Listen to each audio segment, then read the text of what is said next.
first combat result I wanted to explore is also one of the more difficult ones to achieve. This is a two-step loss for the attacker. Uh, in order to do this, the attacker has to be in a pretty bad spot. So I've set up a scenario here where the British are forced to attack American units at odds of 1 to 3. And this also highlights a couple of UI improvements we've made. We've got slightly smaller stack indicators so that they don't obscure the unit stacks as much as before.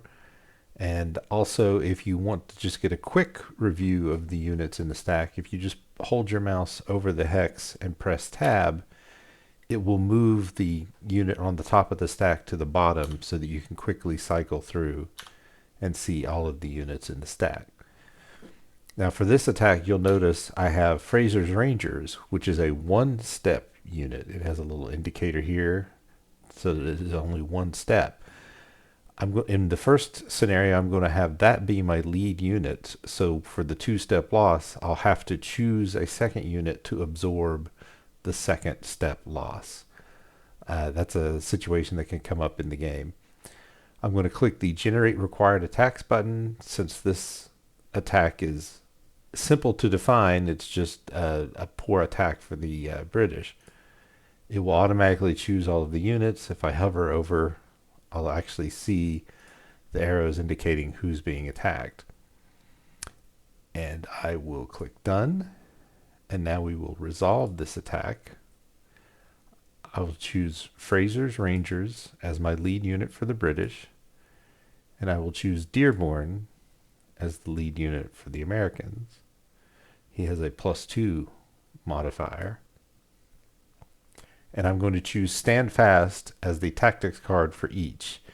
You'll see also the tactics card selection now shows the lead unit choices that have been made by each player.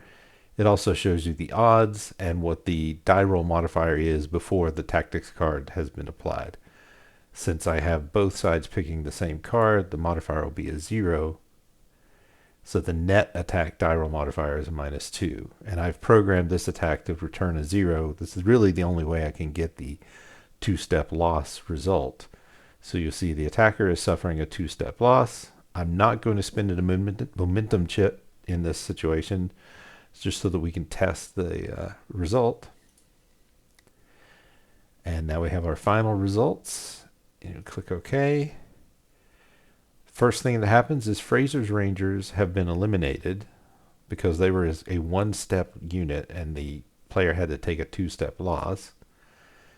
And then the British player has to choose a unit that's going to absorb the second step if it's possible.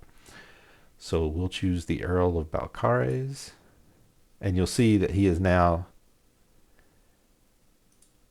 a one-step unit. He no longer has a positive modifier, and his strength points have been reduced from 5 to 3. You'll also see that the scores reflect that Fraser's Rangers has been eliminated and that the Earl of Balcarres has been reduced. You look at momentum. The Americans gained a momentum because there was such a low close combat roll by the attacker. And finally, if you check the Army morale track, you'll see that the British lost 2 morale for suffering a two-step loss, and the Americans gained 1 morale for inflicting a two-step loss. There's no morale checks afterwards because when there's a step loss, it's because the only other unit that was in the attacking hex also suffered a step loss. They don't have to roll a morale check to see if they retreat. The presumption is that taking the step loss took the place of suffering the possibility of suffering a retreat. So now we'll set this up again, but we'll do it with choosing the Earl of Balcarres as the lead unit so that we don't have to choose a second unit. I'll be right back. Okay, we're back again. This time we're going to do the same attack, but we're going to choose a two-step unit as the lead unit for the British so that no other unit has to absorb any step losses. Using the tab key feature, we'll look through the units in the British stack. You'll see there's Fraser's Rangers. They're a +1 morale with a 1 step loss unit.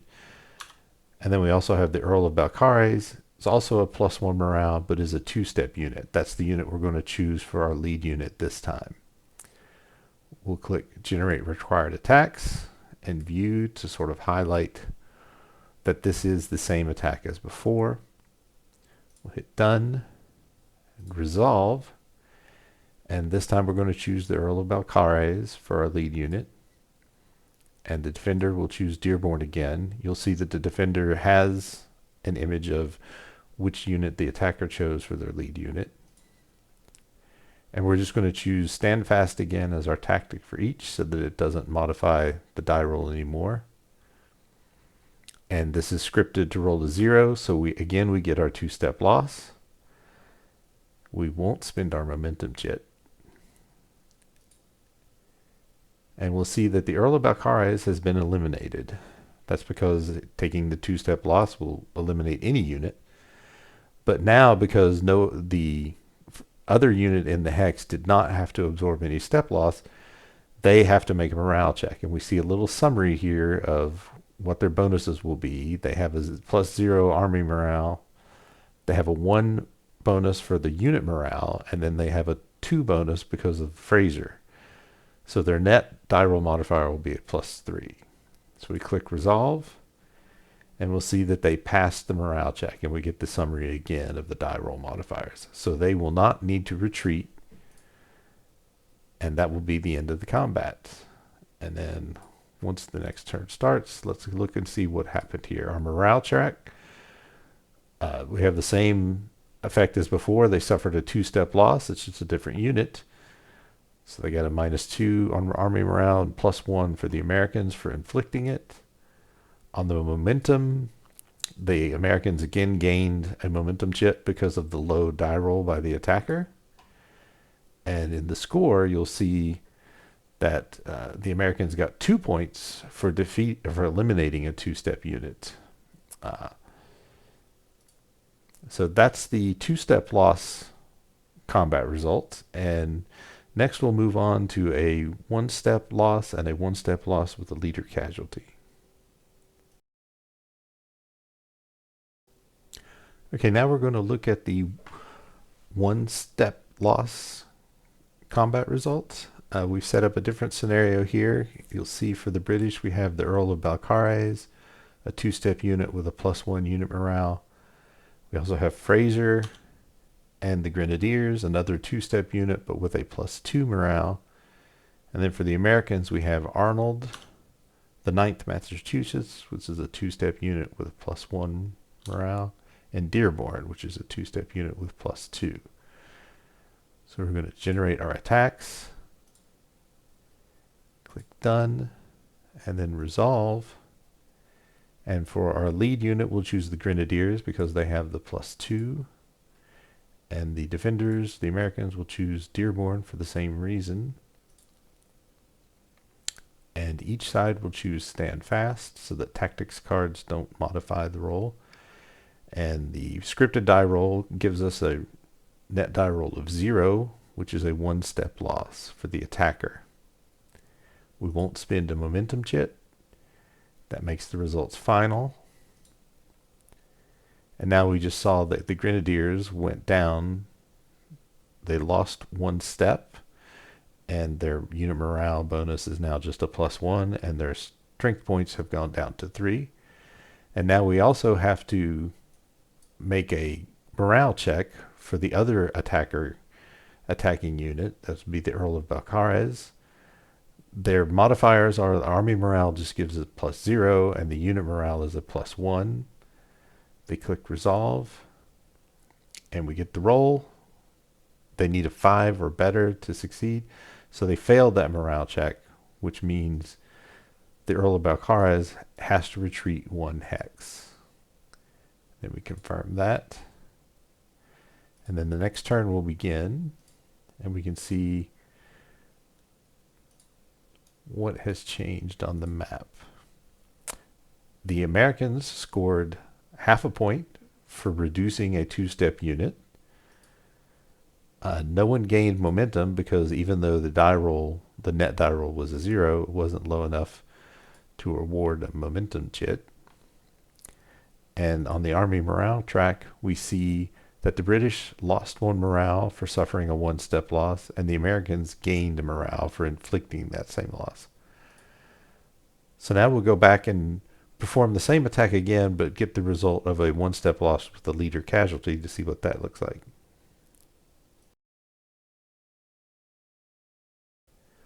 Okay, now we're going to see a 1-step loss with a leader casualty.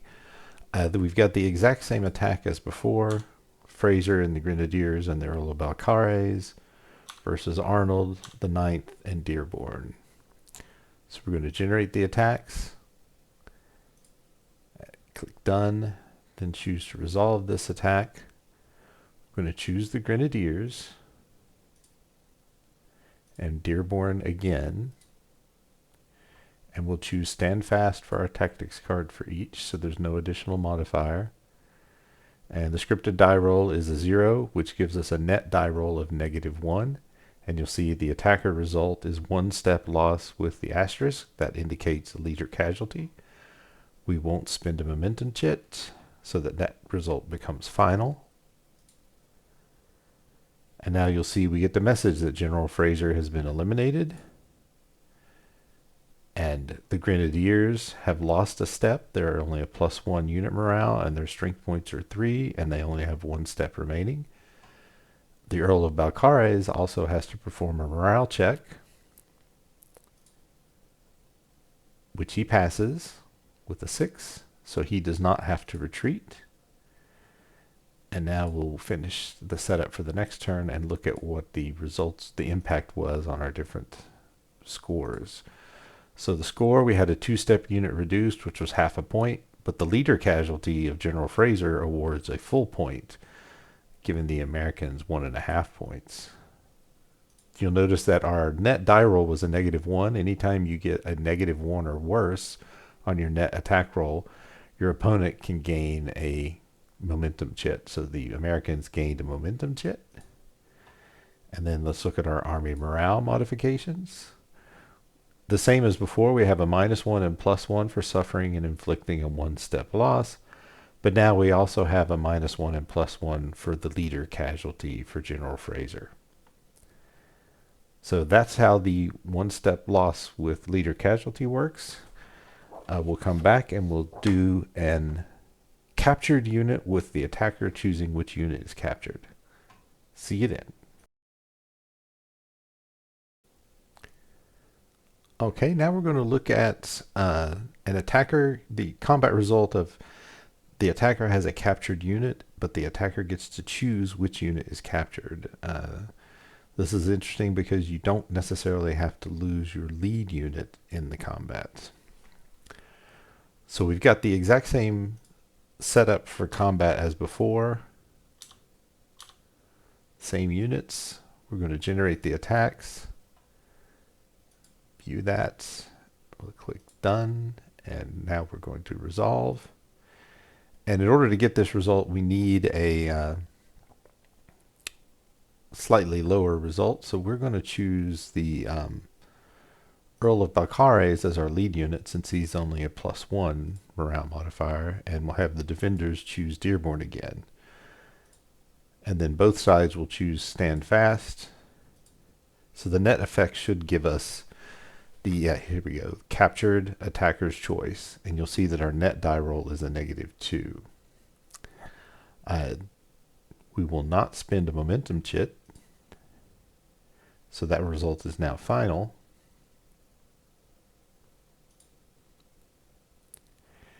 Now, the attacker can choose which of their units they would like to be captured. And normally you would not want to you would probably choose to capture the Earl of Balcarres instead of the Grenadiers, because the Grenadiers has a higher morale modifier. But just to demonstrate that you don't have to choose the lead unit from the attack, I will choose the Grenadiers. So the Grenadiers was captured because of a close combat result. Now, the Earl of Balcarres is required to make a morale check. So we'll click that. And he rolled low enough that he failed, so he is forced to retreat. And because he failed on a captured result, he's not only has to retreat 1 hex, he's disrupted and has to retreat 3 hexes.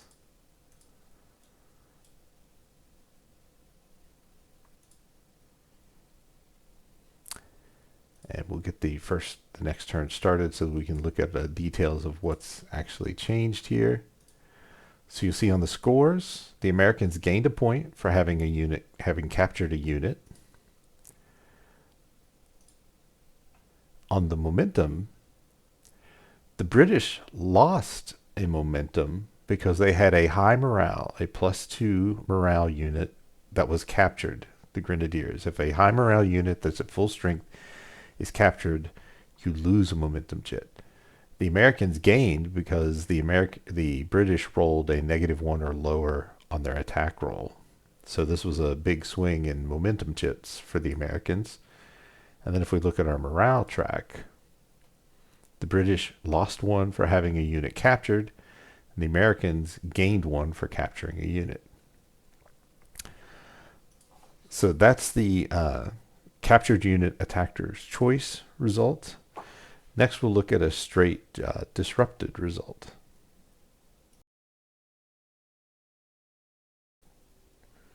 Okay, now we're going to look at the attacker disrupted close combat result. We have the same attack set up as before, and we're going to declare the attack. And we'll choose the Grenadiers as our lead unit. And the defenders will choose Dearborn. And we'll each choose Stand Fast for our tactics. And we'll roll a 3. That gives us a net die roll of a 2, which is an attacker disrupted result. We'll make that final by not spending a momentum chit. And now you'll see that the Grenadiers are now disrupted, and they have to retreat 3 hexes. And once they're done with the retreat, we click Done. And now, because Fraser was in the hex with them, Fraser has the option to retreat with them, which would be wise considering that Fraser is alone in this hex. So we'll choose Fraser and choose Retreat Leader, and he will go with the disrupted unit that retreated. And now, because we got a disrupted result, the other attacking units in the attack have to make morale checks. So we'll see the Earl of Balcarres. He rolled a 4. He needs a 5. He failed his morale check, and he will have to retreat, but he only has to retreat a single hex. And then when we hit Done, we get past the intro of the next turn, and we'll see our score did not change. Momentum did not change. No one rolled low enough to affect that. But we did have a morale impact. The British lost 1 morale for suffering a disrupted result. All right, so next we're going to look at just a straight retreat result, which some variation of a retreat result is probably going to be the most common result that you receive in close combat.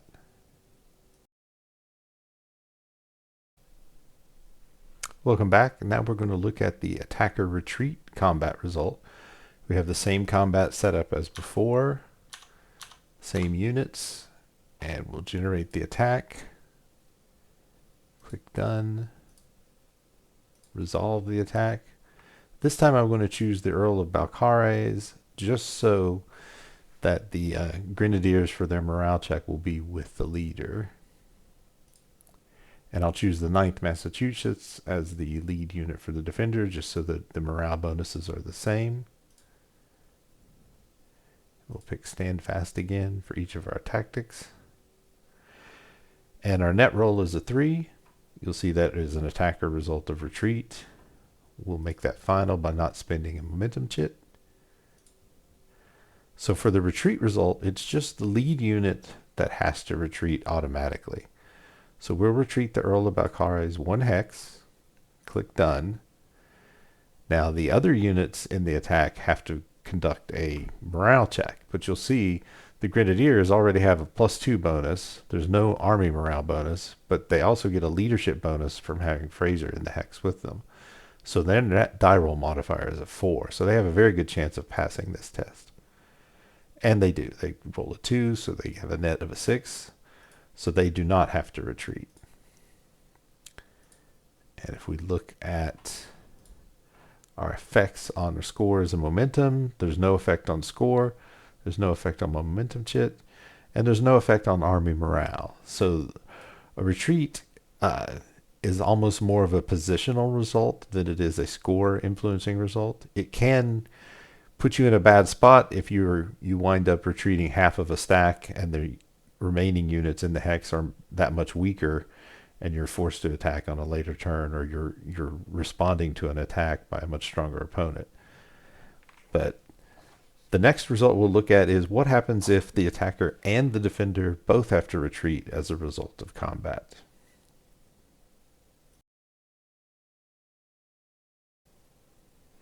Welcome back. Now we're going to look at the combat result where both the attacker and the defender have to retreat.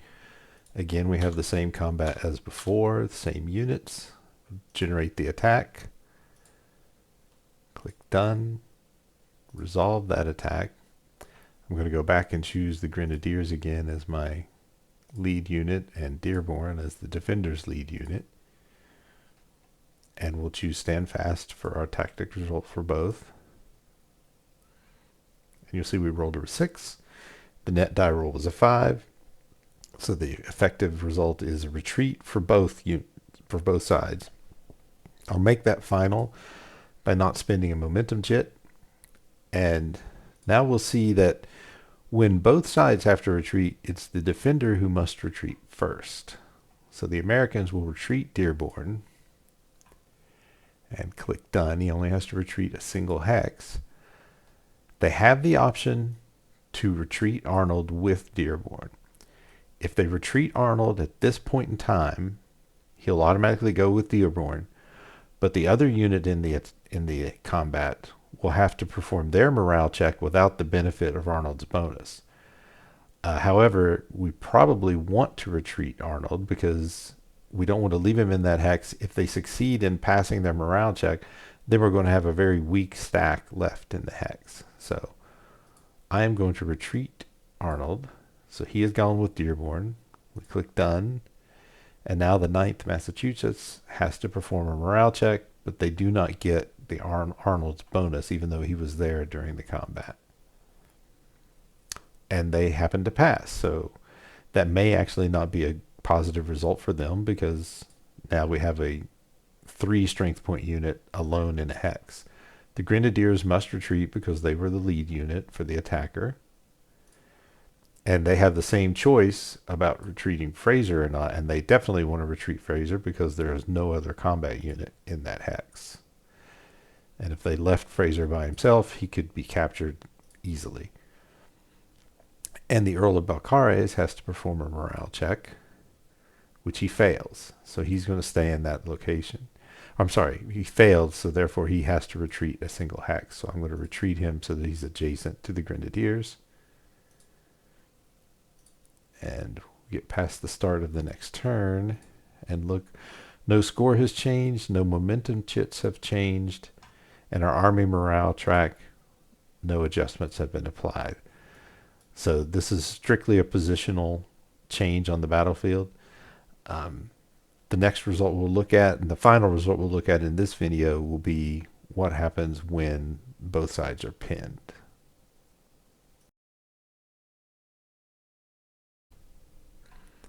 Welcome back. Now we're going to look at the pinned combat result. Again, we have the same combat setup as before, same units. We'll generate the attack, resolve the attack. We'll choose Grenadiers as the lead unit and Dearborn as the lead defender. And we'll choose Stand Fast as our tactic for each side. And you'll see our net result is pinned for both the attacker and the defender. We won't spend a momentum chit. And skip past the start of the next turn and we'll see what the effect has been. You'll notice no one had to retreat. There was no change in momentum, scores, or army morale. But if I use the tab key to cycle through the units in the hex, you'll see all of them have this little symbol, and in this case it has the letter A. The symbol is for the pinned marker, and the letter A is to identify in case there are multiple pins in units that are adjacent to one another. The net result of a pin is that the next phasing player is required to either attack with all units that are marked as pinned and attack all defending units marked as pinned during this turn. There can be additional units stacked with and or attack with the pinned units. Or their other alternative is to move all of the friendly pinned units so that they are not adjacent to any enemy units, and then do not move any other friendly units adjacent to the enemy pinned units. So basically, that's called breaking the pin. You would essentially move all of your pinned units away so that they're not adjacent to any enemy units at all, and you cannot bring up any additional units to engage with the enemy's pinned units. This was basically just to avoid the combat.